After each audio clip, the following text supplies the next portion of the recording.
Welcome to Get Started with Salesforce CRM Trailhead module. My name is Dominic Karuba. I am a professional CRM instructor. I've been doing it for over 25 years. I was an instructor for Salesforce since 2015 up until 2023 when I'm now completely on my own. I want you to know that this training is up to date as of the date that it was released. However, the most up-to-date trainings are always available on trailhead.com. Make sure you reference that. And if you find a discrepancy or something missing, you need help, put in the comments. I'll make sure that I can update the video as best I can. However, it's YouTube, so sometimes I have to create a new version. If I do, I'll put a link in the description. And if you need any specific Salesforce training tailored for your organization, please contact me at support@salesandtechnology.com. We will do our best to give you what you need. Thanks. Enjoy the trail. Just a reminder that Salesforce is a customer success platform, and it's really designed to help you run your business. It creates a foundation of data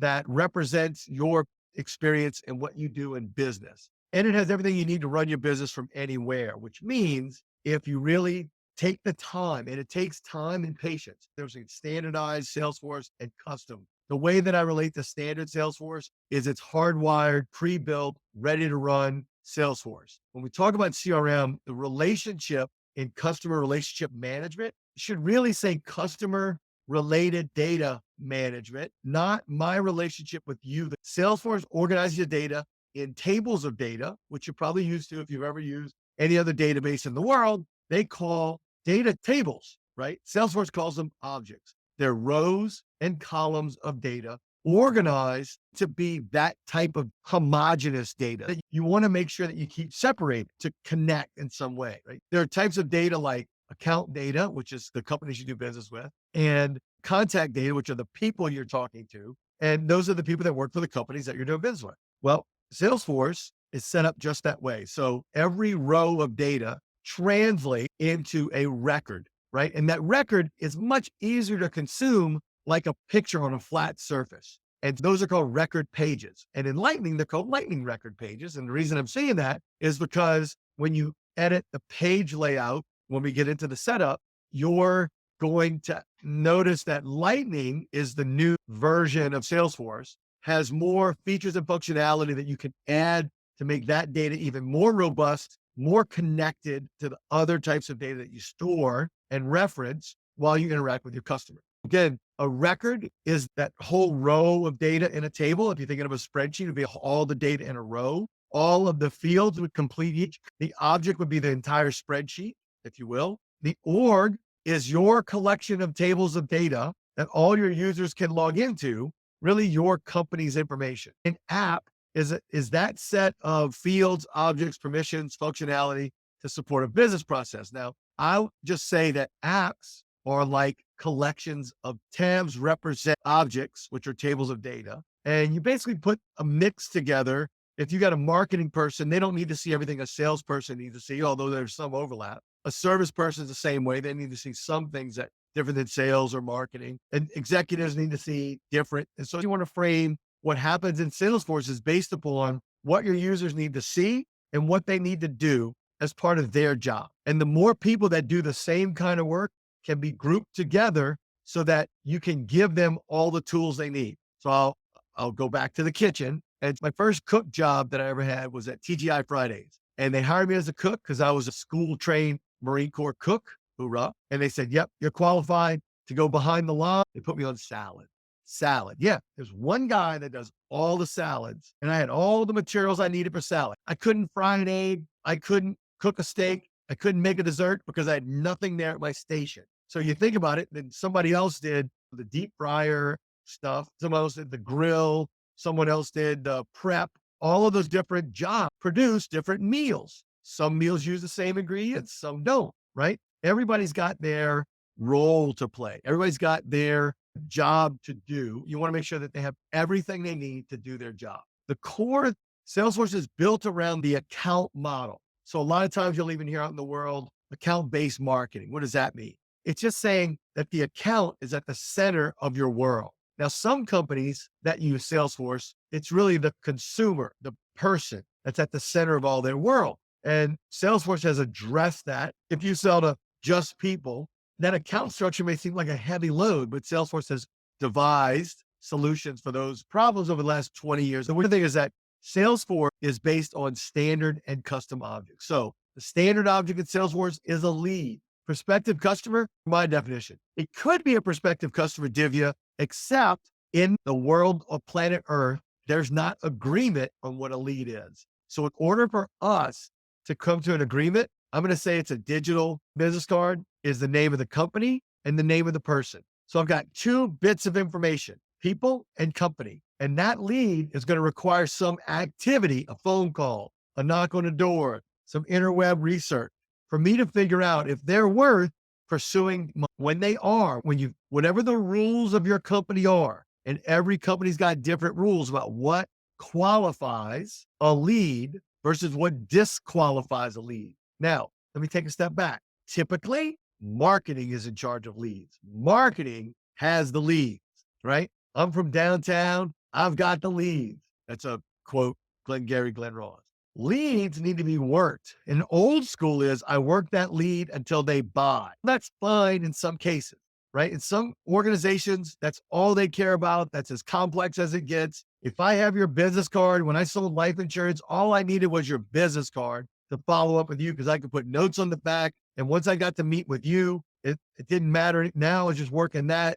It was fine because it was a very shallow complexity. Today's selling is much more complex. And we know that there's things that people buy more than once. They bring in multiple people to sell. I need a more robust way of keeping track of my data other than running out of space on the back of a business card. So a lead gets converted into a record that represents the company that's on that lead and a record that represents the contact or the person on that lead. Once I know that company is qualified, that person may not be the person that I have the conversation with, then I'm going to make money or provide value to them. So that conversation is contained inside of a record called an opportunity. And an opportunity record is the only place you make money in sales.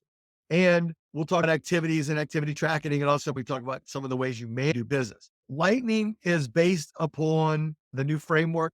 And so that Lightning is more like the mobile experience. And that as you develop Lightning in your organization, it translates to the mobile experience. And there's also a new mobile experience that's coming out soon with the next release. There's more built-in productivity tools so you can help close deals faster. Because ultimately, if you can streamline your process, move that customer journey to give them what they need when they need it, then they move through the assembly line a little faster. Read this why it makes Lightning so special. Basically, Lightning's special because that's where all the technology advancements are on. Remember the opportunity, all the phone calls, all the emails, all the letters, all the marketing, everything that you do, if you do it inside of an opportunity, they become revenue generating activities versus qualifying activities to turn that business card into money. The way you contain the activities is in an opportunity record. I like to call them sales conversations. This conversation includes these three people about those four products based on those campaigns that they saw in marketing. These are the details that I'm tracking as I move through the sales process, which has a beginning, middle, and end. They're more like project.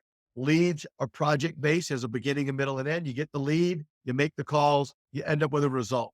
You get the opportunity, you do the work, you end up with a result, right? Just like a case. The problem arises, you do some work, you solve the problem. It's a project. That's going to be important later on as we talk about things like sales process, lead processes, case processes, all known as business processes.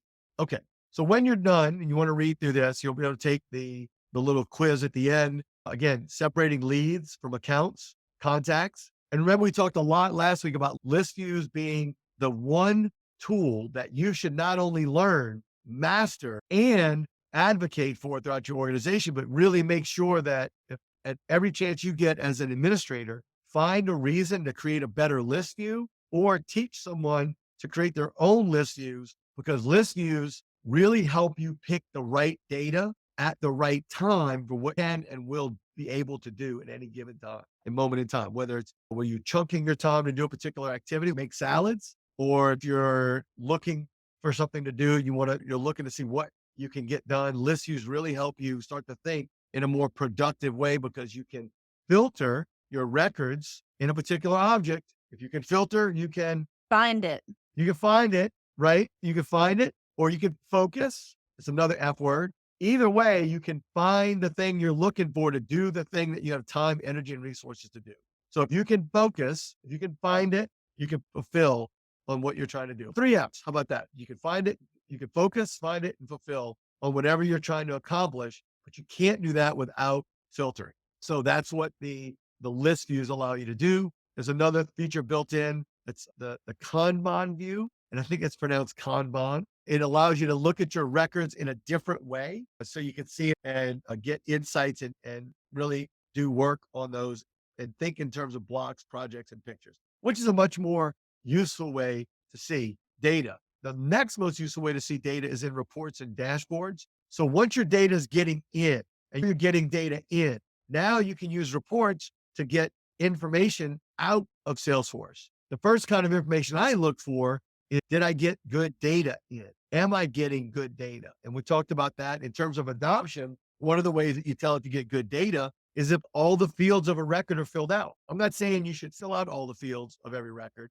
but you should see if critical fields are being filled out at the right time. My dad was a band director. He gave me this metronome, and a metronome was designed to keep time. So that you play music and you hit the beat on time so that the music sounds right. If you've ever been to a show with a band and they were just all right, it was probably the drummer's fault. He probably sucks. He probably not know how to keep time really well, or the band wasn't jiving. Because my dad used to say, you got to play the right note at the right time, at the right volume, with the right tone in order to have beautiful music. You can have music with just notes and time, but to have beautiful music, you got to hit the right note, the right time, at the right volume, the right tone, the right tempo, whole 9 yards, right? In order for it to flow harmoniously, to make harmony happen. So reports are a great way to see how your harmony is doing. Are you going to figure this out with just reports? Not right away, but you will over time learn to discover which type of feedback allows you to adjust and get better results, so you can start to play with what things are getting in. And we'll talk about some of those